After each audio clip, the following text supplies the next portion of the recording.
welcome to my world of stuff. My name is Paul Mount. A very happy new year to you all. It's Doctor Who Day. January the 1st is the third of Chris Chibnall's Doctor Who Daleks specials. The first one we had was Resolution, then we had Revolution of the Daleks last year, and Whether by Accident or Design, the Monsters from Skaro were back in today's new special, Eve of the Daleks. I enjoyed this episode. This was great fun. This, of course, comes off the back of the very explosive and ambitious Flux 6-part storyline that we've just had, which concluded, 3-4 weeks ago. Massively ambitious, massively spectacular, made under COVID conditions. They must be off their heads.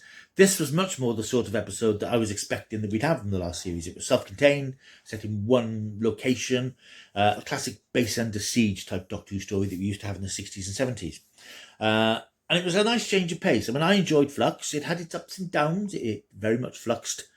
There were issues with the narrative. It was very, you really had to focus on it to get your head around it. Doctor Who should always be sort of punching above its weight in a way, telling those big stories now that it can. But there were some issues with the narrative and the resolution and so on. But by and large, I admired its ambition and its scale, particularly in the circumstances it was made under. But this was much more self-contained. And this, as I say, is much more the sort of story I thought we were going to get a lot of.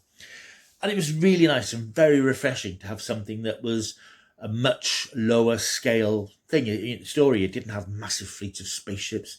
It didn't have huge armies of aliens. It didn't have battlefields. It didn't have massive starscapes and spaceships and all that stuff that made Flux such a big event. This was much more intimate, much more self-contained. It has been described as a Dalek rom-com. I don't know if I go that far, but it certainly had rom-com elements to it. The story basically was that we're in Manchester on New Year's Eve, and we're at a self-storage facility called Elf Storage. There's a reason it's called that, as we'll discover quite amusingly later on in the episode. This is run by a slightly frazzled young woman called Sarah, who's played by Aisling Bea, the really rather brilliant comedian and actress. Seen her in lots of things over the years. She does a lot of comedy panel shows. She was in an American fantasy show on Netflix with Paul Rudd a couple of years ago, the name of which escapes me. But I really enjoyed it, and I hope we get a second season, but I don't think that's happening. So she's quite well known on TV. She's had her own comedy series as well. So she's a bit of a force of nature as a performer. And you can see that on screen here because she's sort of electrifying. She's full of energy and she lights up the screen. So she runs this facility, and it's New Year's Eve. She's a bit frustrated. Life's obviously let her down a little bit. She's only got one customer. It's a chap called Nick, and he's played by Ajani Salmon. Very nice, likeable, warm-hearted performance, even though he's slightly sinister undertones to his characters in some way. The Doctor and her companions Dan and Yaz are in the TARDIS. She's trying to repair the damage that was caused to the TARDIS during the Flux incident. But in doing so, they'll have to leave the TARDIS, let it get about its business of resetting itself.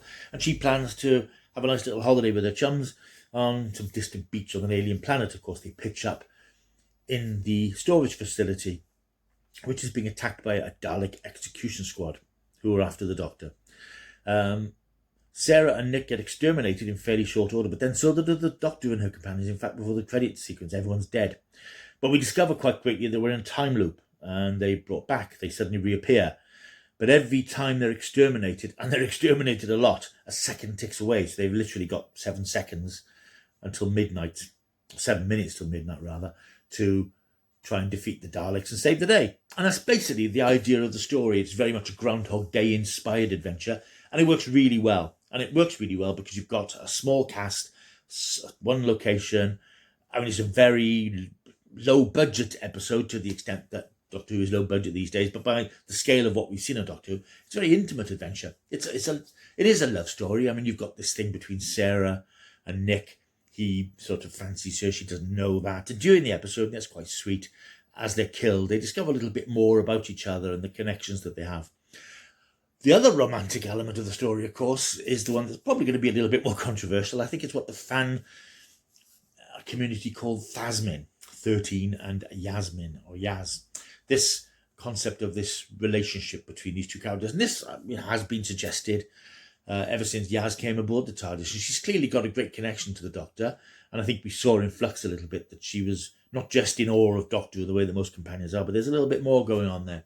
And that was front and centre in this episode because Dan confronted her about it, and he said it's quite obvious that, she thinks a lot of the Doctor, and sort of advised her to tell the Doctor that. And then later on, he has a similar conversation with the Doctor, who seems, frankly, not willing to sort of think about that. Probably because she's in the middle of a battle with the Dalek Executioner Squad, but it's something that she's clearly aware of, but doesn't want to confront. And that would be interesting to see how that goes moving forward. Now, I'm not sure how that's going to go down with the fan community. I mean, there's a dark, rather sad area of the Doctor Who fan community I've spoken of before. The ones who were constantly raging, I hate Jodie Whittaker, Chris Chibnall's ruined my childhood. They're idiots, basically. And I think that they will probably, have conniption fits at the thought of this Doctor Who relationship. They were never hugely happy with the Doctor and Rose. And I think they have this standard that the Doctor is this dispassionate alien, doesn't get involved in that sort of thing. But that was very much a 60s and 70s thing. It's it's a different world now. I think in a drama series you have to have, even in an alien character like the Doctor, there needs to be some sort of emotional core to make the audience care for the character. Whether you're happy with it being an emotional core to this degree, I'm not entirely sure. And to be honest, I think it's handled very well. I think the script handles it very delicately and very well. We don't know what the Doctor's reaction is going to be. I suspect it's going to be, I think it might be couched in terms that the Doctor doesn't want to get too close to anybody because of what's happened in the past. Whether the Rose subject is going to come up again, I don't know. But the Doctor's become attached to lots of people over the decades, and it never really ends well. And I suspect that the Doctor is going to back away from this. She may share Yaz's feelings or understand them, but I don't know if she's going to take that step to acknowledge them, or whether the series has already dealt with it. Perhaps, it's been sort of mentioned in this episode and sort of, I don't know. So I don't know where that's going to go. But it's interesting. It's an interesting development. It's good to see that the episode has sort of dealt with what was clearly an undercurrent. Beyond that, though, lots of fun in the episode. I mean, great performances. Jodie Whittaker at her best. I mean, I think that, again, the weirdos who don't like Jodie Whittaker aren't like her now, because this was a signature performance from her, really. The looking at the Sonic and the readout screen, which is a little bit irritating. The sort of doubled exposition, all that sort of stuff that she does. But it's what her Doctor does, and I'm happy with it, really. And I'm going to say it now. I'm going to miss her when she's gone, because I think that I really got used to her playing the part, and I like her enthusiasm as an actress for playing the part. She understands what the role means. It's a shame a lot of the programme's fans don't seem to understand what the role means, but that's another issue again. But I think she's embraced it, and I think she's full of energy and life. She's clearly having a whale of a time. And it is a shame that she's not staying on, but there is a new era around the corner. I think that the important thing is that Doctor Who becomes a big cultural icon again. I think it has sort of drifted into the background. It's just something that's there now, which is understandable. It's been back for 16 years. So I think Russell T Davies has got a job on his hands making it big populist hit again. But then the whole TV world has changed. But again, I could talk for hours and hours about ratings and all that sort of stuff. But yeah, I will be sorry to see Jodie Whittaker go, because I think that she's been a blast by and large. So it was a great episode, good fun episode. Like I said, not a big spectacle. We didn't have the huge fleets of spaceships and the massive armies. We had 3 Daleks in a storage facility firing at the Doctor and these various characters. There was no big spectacle, but that's nice. It was a nice, refreshing change, and it shows that, as it always has been with Doctor Who, that it's the storyline that counts. It's the story you're telling, and not the artifice that you build around it. And that's something that fans have always said, going back to the 60s and 70s, when people used to criticise Doctor Who for production values. Doctor Who's not about that. It's really about having a good story. And even though now it has the production values to match, and it has to have the production values now to match Netflix and Amazon and all these other big budget shows, I think as long as it's still telling clever stories, and you can't really go wrong with this sort of Groundhog Day type thing. I mean, there is always a risk that the audience is going to go, oh, it's this again. But I think that because it wasn't that repetition of events, it was a repetition of the killing moment, and then they come back, but they still got the knowledge that they had when they were exterminated, so they're able to move the story forward. It wasn't just a total reset every time. Great fun. Really enjoyed it. A really nice way to start off the new year.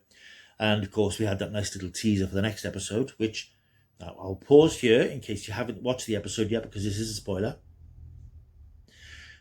Thank you. The next episode, which I think is on Easter, is called Legend of the Sea Devils, which is is the long-awaited return of the classic villains, or classic, they weren't even villains really, the classic creatures from the John Pertwee 1972 story, The Sea Devils.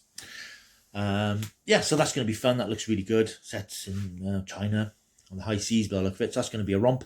I think that's on Easter, and then Jodie's finale is going to be sometime in the autumn to celebrate BBC's 100th anniversary. So that's Eve of the Daleks. I really enjoyed it, and it gets from me a mighty 9 out of 10, because I thought it was just a great fun romp, and sometimes that's what you want from Doctor Who. So I hope you enjoyed this video. I hope you enjoyed the episode. Why not let me know? Leave a message down below. Tell me what you thought of the episode. What were the bits you liked? What were the bits you didn't like?